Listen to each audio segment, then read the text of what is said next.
नकारात्मक लोक जीवनातून काढून टाका हे म्हणणं सोपं आहे, पण ज्यावेळेस आपला सख्खा, आपल्या घरातला किंवा कुटुंबातला कोणी असं काही वागत असेल, जो आपल्या मानसिक शांतीच्या आणि आपल्या प्रगतीच्या मार्गात अडथळा ठरत असेल, तर आपण काय करणार? काही नाते तोडता येत नाहीत आणि काही लोकांना आयुष्यातून कायमचं बाहेर काढताही येत नाही. अशा वेळी एकच पर्याय असतो, त्या माणसाशी शांतपणे नात्याचा व्यवहार करणे. नाते आणि व्यवहार हे शब्द जरी एकमेकांच्या विरोधी वाटत असले, तरी तसं नसतं. चांगल्या नात्यातही व्यवहार असतोच. फक्त तो ठरवून केला जात नाही. तो प्रेमाने आणि हक्काने एकमेकांसाठी केला जातो.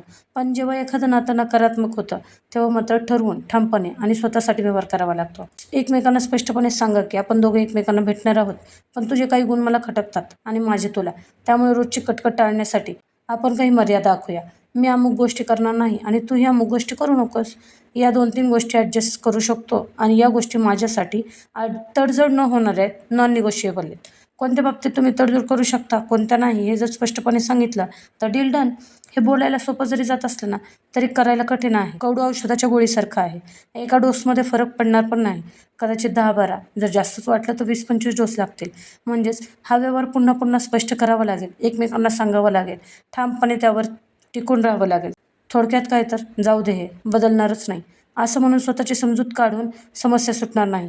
पण तुमच्या आयुष्यातील नकारात्मक व्यक्तीसोबतच्या नात्याला एक व्यवहाराचे रूप देऊन स्वतःची मानसिक शांती टिकवू मात्र शकता.